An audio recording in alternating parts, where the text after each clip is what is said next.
How much is a god worth? 30 pieces. Not gold, not a kingdom, just silver. He didn't come with an army. He didn't come with a blade. He came with a greeting. The most famous kiss in history wasn't born of love. It was a weapon, a signal, a death sentence.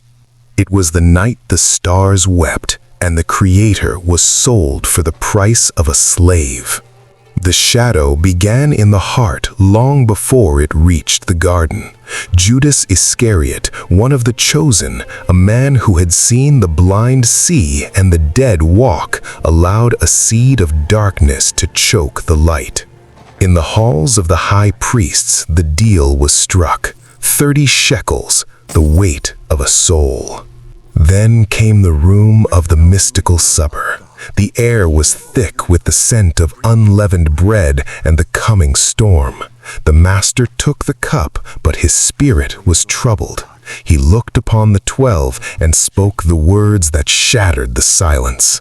"One of you will betray me." Confusion turned to dread.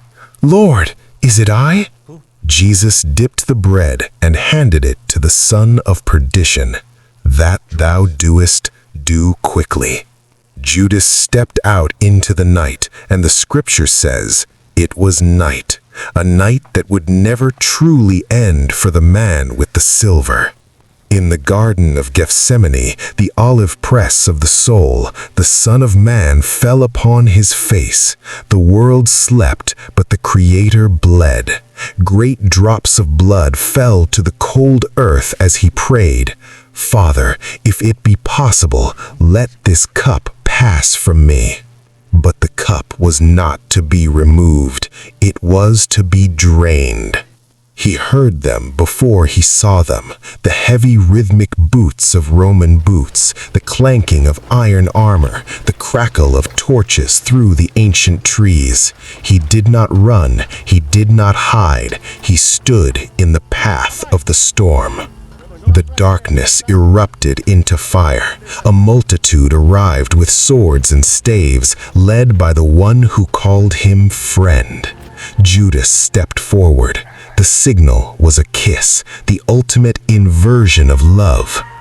"Greetings, Rabbi." The kiss landed. It was cold. It was final. Jesus looked into his eyes and asked the question that haunts every generation. "Judas, betrayest thou the Son of Man with a kiss?" The soldiers surged. Peter drew steel, but Christ stayed his hand. "Put away thy sword." They seized him, not because their ropes were strong, but because he allowed his hands to be bound.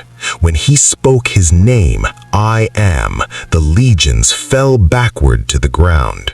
They had no power over the life of the world save what he gave them. He surrendered his freedom to buy ours. He went as a lamb to the slaughter, silent and sovereign. The torches faded into the Kidron Valley, leaving Gethsemane in a terrifying stillness. The silver was spent. The kiss was done. The ultimate betrayal had sparked the ultimate sacrifice. The world thought it was watching an arrest. In reality, it was watching the beginning of the end of death itself.